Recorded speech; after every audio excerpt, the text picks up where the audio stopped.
Hi there, folks, and welcome to this episode of Michael's Backyard Marina. You see over my right shoulder here what I've got sitting underneath the hood? Yeah, it's a new radiator. The old RX330 pooped out its radiator the other day. We got in the car, headed to town. This thing hadn't given me a lick of trouble since I did the timing belt on it and I, did the wheel bearing on it. And I know these videos aren't to my audience 110%. I know that, but if I'm doing a repair or I'm doing something that's not necessarily boat related or, outboard related, I don't get as many views. I get that. People have come to my channel to look for boat stuff. Most of my people are boat people that enjoy watching boat videos. But I just can't help myself. I gotta share when I'm doing something that may help somebody else. I gotta do it. I gotta do a video on it.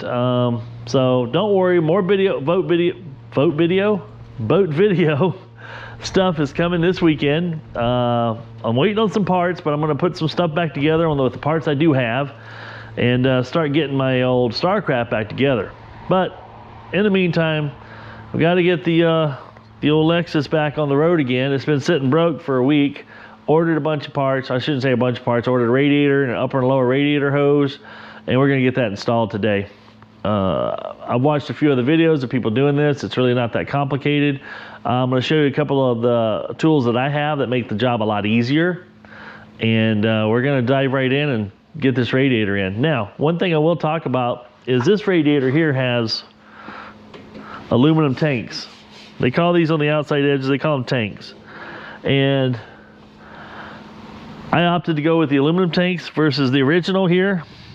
Ow!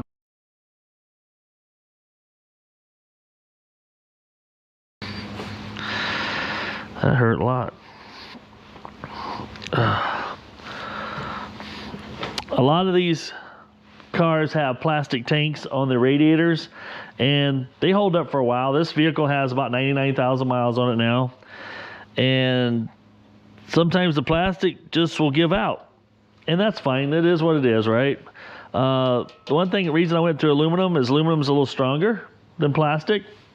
It should be a better setup, and it also has more cooling capacity that way. Plastic isn't a great conductor.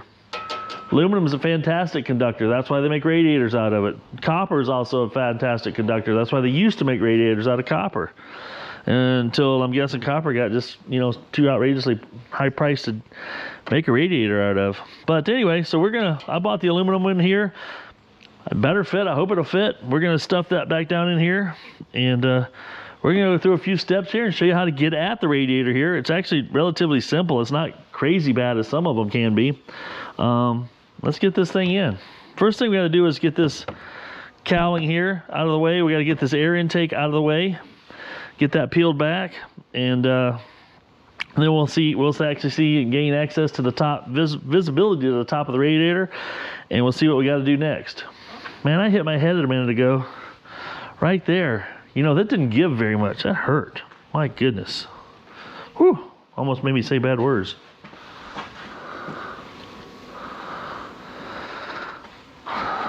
Let's start the old stopwatch. Let's see how long this takes me.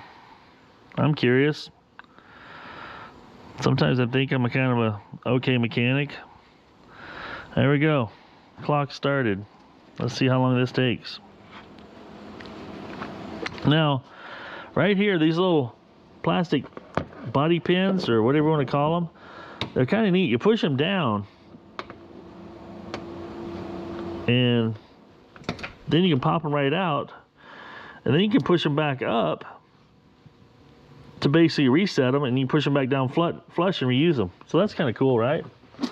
We're gonna throw these right up here in the old cowl so I don't lose them. But yeah, that's pretty slick. That's actually a pretty nice design overall. Score 1 for Toyota on that one, or whoever the person is that came up with it. You could literally remove this thing with a stick in the yard and your fingernails, so that's kind of handy. Now we can access the bolts to the air cleaner here and get this air box out of our way. Looks like a couple of 10 millimeters. Let's get the impact on it. There's another piece right under here. We're gonna go ahead and take this one loose too. So we're just popping those three out of the way. Got a few wires. I'm gonna pull you around the other side here. So yeah, we're gonna go ahead and pinch right here. There we go, we got that little wire loose. Do the same thing on the other side here, it looks like. We'll pop these two hoses out of this little retaining clip here. There we go, we got this piece of plastic free and out of our way. Let's just set it up here where we're collecting all our parts. And then we got this little joker here. Ridiculousness is all hooked to, but there we go, we got that piece out. Alrighty. Now we need to get this chunk of metal out of the way. Let's got some horns hooked onto it. You know what? And we gotta take this bolt loose. We got some more wiring down here to take loose. So I want to get this whole cross brace here out of the way. But I think we'll be alright. Let's go ahead and pop some bolts out here. There's another one here. 3. And a big old moth took a hit. Ooh. 4.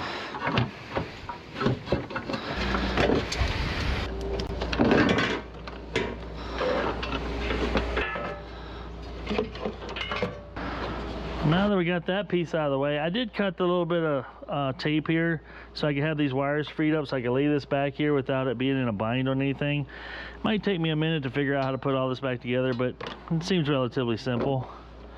Some of you might be going, oh, you didn't need to do all that. That's fine, I get it. Looks like now I want to take these bolts to free this bracket up, and there's 2 screws here. There's 2, looks like 10 millimeters back here, and these look like they might be maybe 12s. Let's back these off, see what we get here. This is taking the fan shroud loose, it looks like.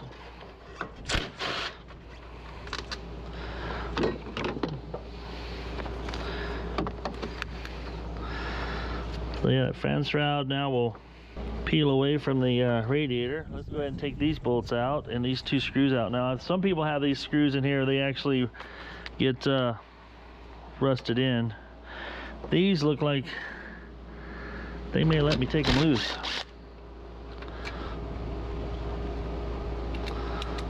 Set those 2, they were 12s.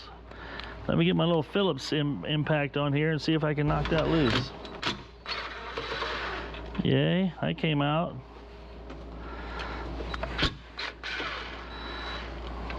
Nice. Get lucky every now and then. We got 2 more screws to, just like the 2 we took out here on the bottom.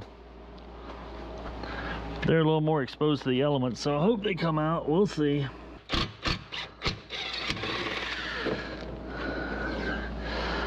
They did. One did. Tell you, that little impact action, putting some pressure on it and hitting it with a little impact, I think helps a lot. Oh, nice. Everything backed right out. Alrighty, on the bottom side of the radiator, I didn't spend any time showing you any of that. Pretty simple. There's some screws. You got to pull a plastic piece down on the bottom. It's like an, I don't know, splash guard or whatnot, plastic. There's about 6 or 8 screws you got to take loose to drop that down. And then you can gain access to the 2 screws that are up here that are on the bottom, just directly below it. I mean, literally you go directly below it and you can get right to that. Makes it pretty easy. But now I've got the fan shroud completely loose. Now that we got all the bottom stuff loose, I had a little stopping point here because this thing here was really stuck to the bottom radiator bracket. I was able to really pull up, and I had to really wiggle and pull up, and it popped loose, which freed that up. And then I started looking, I thought, well, maybe it's going to be a little easier to get everything if I just take this fan shroud the rest of the way out. So I undid the major, I'll show you the plug here in a second.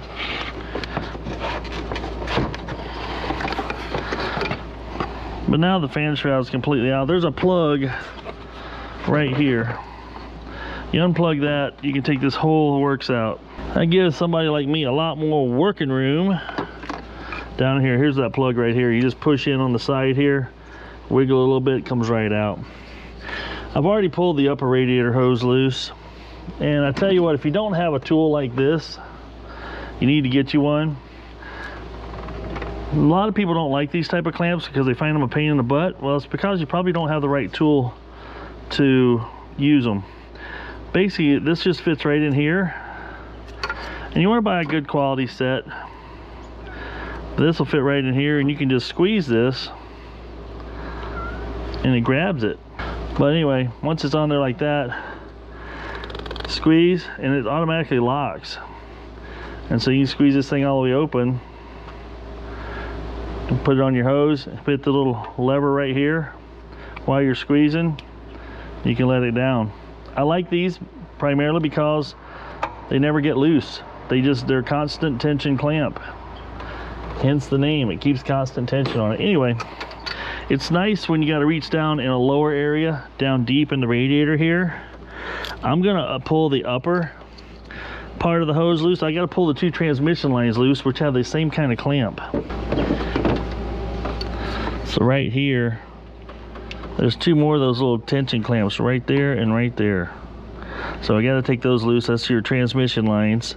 And then I'm going to take since I'm replacing all the hoses, these two hoses that hook to the radiator, I'll be taking this one loose here and pulling it all out with the radiator itself. Just like that, I got both of them backed off. I'm going to go ahead and grab this other upper clamp on the lower hose. And we'll get that clamp off of here as well. Now that we got the transmission lines free and I've got the lower radiator hose free, everything should lift out. Now there's a rubber grommet down the bottom. Glad I took that fan shroud out. Well, hood latch cable's being a pain in the butt, but there we go. We got it out. Now that we got this out where we can see it, you can see right here, there's a crack right there where this plastic housing just split. Boom. That's what caused it. That was the failure point. Plastic didn't handle the pressure, finally gave out. Well, now what I have to do is transfer this bracket here. Looks like two bolts come off. Transfer this bracket onto the new radiator. One thing I do like about the new radiator is this here's got a rubber hose here coming in and then down, where the new one has one solid pipe coming down. There's no rubber here because every piece of rubber is a potential failure point.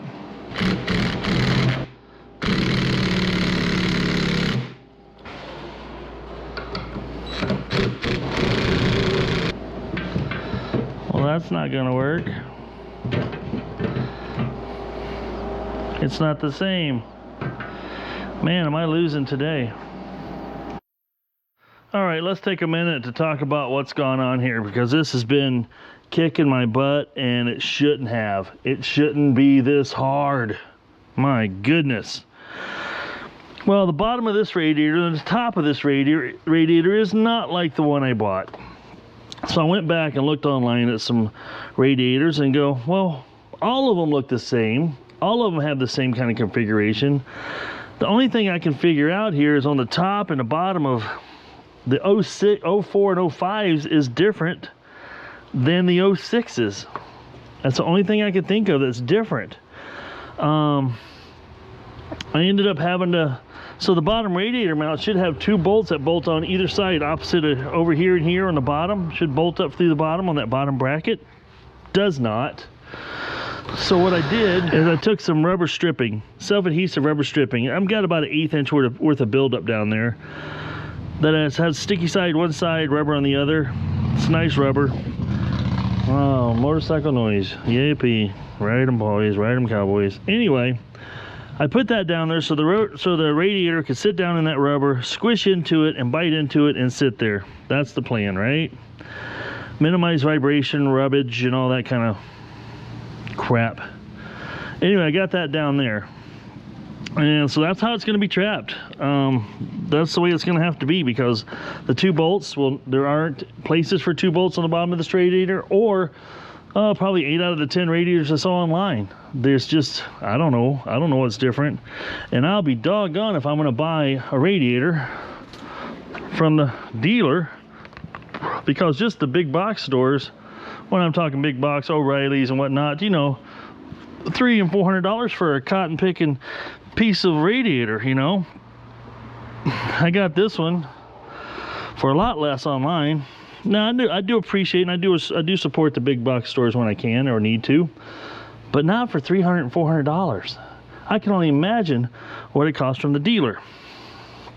So now that I've got this sitting back in place, I've got the lower hose on, I've got to get my vacuum lines all snapped back into their little keepers. For whatever reason they have them, I don't know, this is weird. We'll snap those all back in. There, all the vacuum lines back in place. I'm going to try to keep this radiator centered up on that rubber as I put it back together on the bottom, just so it has its best impact or best effect on things. Now I had to grind this out here. This is where one of the bolt holes went in, kind of like this side here. I had to grind that because there's no bolt hole here on this particular one. So I ground it away, you know, did the right thing. The nice part is this groove on top actually does fit this radiator, which is good. I needed to do that. And what that'll do is that'll trap it. I'm gonna smear some Never Sees back on these bad boys this go round. Well, that seems to tie them together pretty good. That's pretty well trapped. I haven't put the upper radiator hose on. I'm gonna save that misery for last. It's not really misery, but just, you know, I'll save it for last. I think we'll go ahead and, now that we got that upper piece in, we can bolt the cooling fan back in, I think.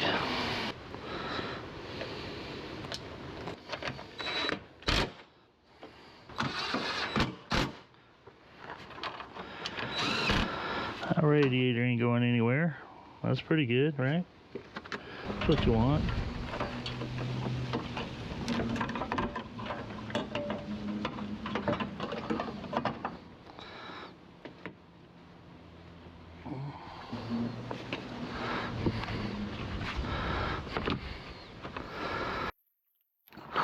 Now we're ready to fill. We got everything hooked up, plugged in, mounted back in place, everything done. A few leftover bolts, but you know, that's normal. I've got this burping kit I bought, and I bought it after I did the timing belt because I thought, man, it sure would be nice to have a burping kit. So this kit here, I'll leave a link in the description below as to what I bought. There we go, that fits. Holds that little piece of doohickey there. Cool. We'll dump the rest of this garbage out. So the principle behind this is you can take and put this little funnel right here. Pull that out. You can fill this full of your ice cube coolant, right? And you can run it. Let it circulate. Let the thermostat open up, let it burp itself. It's self-burping this way. Look at that. Hard to miss that hole. Now I'm going to go ahead and put some in.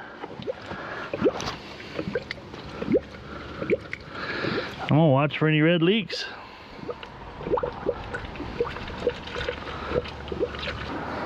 Now that we got the radiator filled up, let's go ahead and fire this thing up.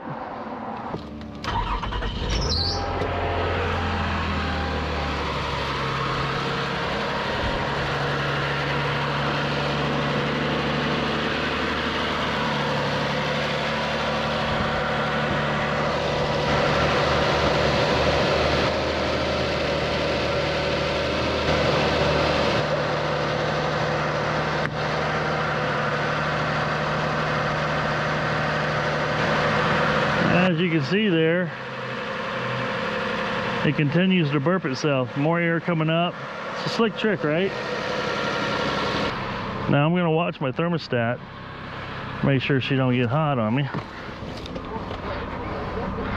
So far it hasn't even moved. It keeps burbling, burping itself. That's pretty cool. The temp's starting to come up a little bit now, finally.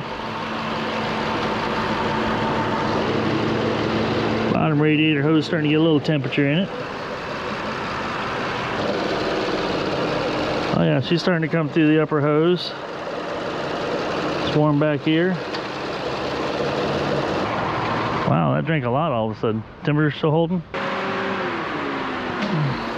Whoa. I just drank a bunch.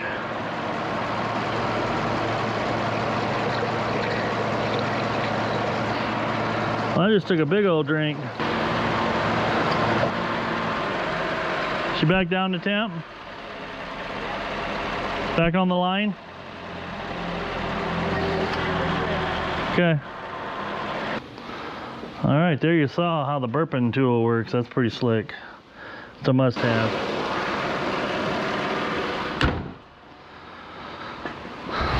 All right, there you have it, folks. All done. What a pain in the butt.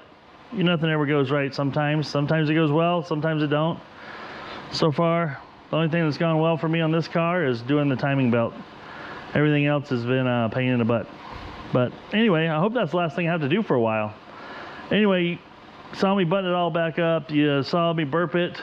I couldn't use all the radiator mounts that were in there, but I did a little bit of my own little engineering there.